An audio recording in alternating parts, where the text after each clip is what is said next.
நான் இப்போ தக்காளி சட்னி செய்ய போகிறேன். எளிய முறையில் 10 மினிட்ஸில் நம்ம செஞ்சிடலாம். எப்படி செய்யறாங்கிறத வாங்க பார்க்கலாம். தக்காளி சட்னிக்கு தேவையான பொருட்கள் என்னென்னு சொல்கிறேன்.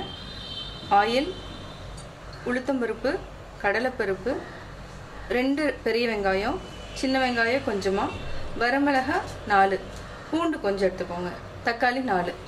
இவ்வளோ தான் வந்து தேவையான பொருட்கள். இதை வச்சு நம்ம தக்காளி சட்னி செய்யலாம். இப்போ நம்ம கடாய் வச்சிட்டோம். எண்ணெய் ஊற்றுறோம். தேவையான அளவு ஊற்றிக்கோங்க. அதுக்கப்புறம் கடலைப்பருப்பு,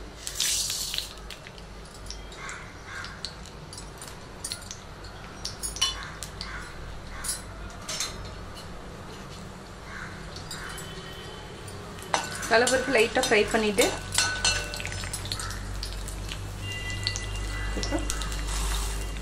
உளுத்தம்பருப்பு. இது நல்லா ப்ரௌனிஷ் ஆகிற வரைக்கும் நம்ம ஃப்ரை பண்ணணும்.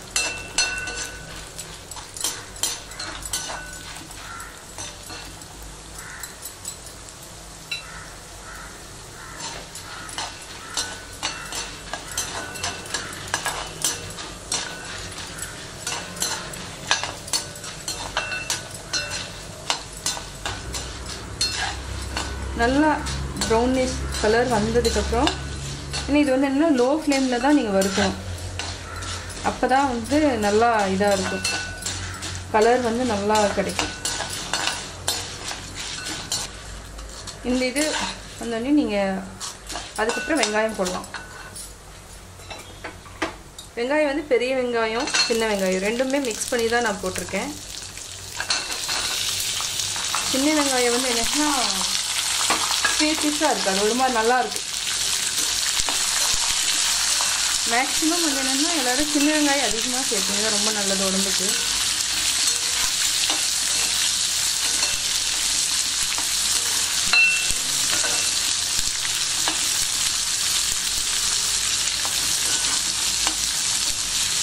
ஆனியன் ஃப்ரை பண்ணுறப்போ இந்த இது நல்லா இந்த கலரில் வந்துடும்.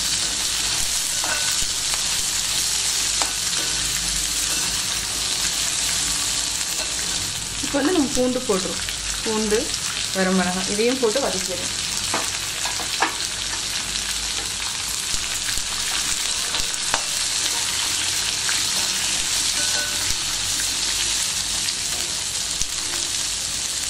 கடலைப்பருப்பு, உளுத்தப்பருப்பு போடுறதுனால என்ன ஆகும்னா, ஒரு மாதிரி தக்காளி சட்னி வந்து ரொம்ப நைஸாக இல்லாமல் பரபரன்னு அரைச்சா ஹோட்டலில் டேஸ்ட் வர மாதிரி இருக்கும். அதுக்கு தான் வந்து இந்த கடலைப்பருப்பு, உளுத்தம்பருப்புலாம் நமக்கு ஆட் பண்ணுறோம்.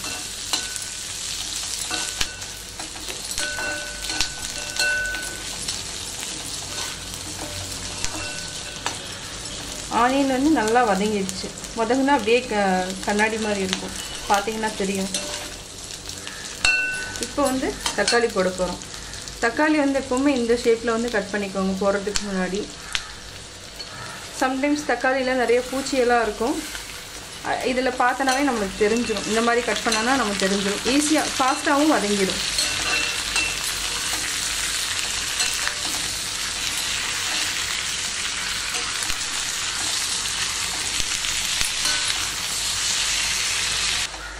நல்லா வதங்கிடுச்சு.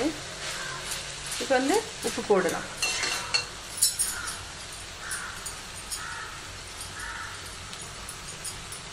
உப்பு வந்து எவ்வளோ தேவையோ அவ்வளோ போட்டுக்கோங்க. உப்பு வந்து என்னென்னா லாஸ்ட்டில் போடுங்க. ஏன்னா உப்பு வந்து ஃபஸ்ட்லேயே போட்டோன்னா தண்ணி நிறையா மேலே வந்துடும், அந்த டேஸ்ட்டு வந்து தக்காளி சட்னியோட டேஸ்ட்டு வராது. நல்லா ஆற வச்சுட்டு இப்போ நம்ம அரைக்க போகிறோம். அரைச்சாச்சு.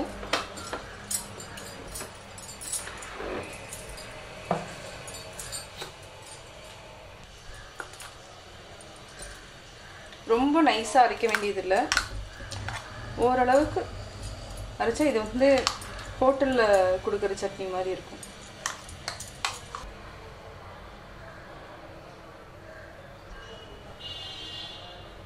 இப்போ தக்காளி சட்னி எப்படி செஞ்சாங்கிறது நீங்கள் பார்த்துருப்பீங்க. கட்டாயம் வீட்டில் செஞ்சு பாருங்கள். பிடிச்சிருந்தா லைக் பண்ணுங்கள், மறக்காமல் சப்ஸ்கிரைப் பண்ணுங்கள்.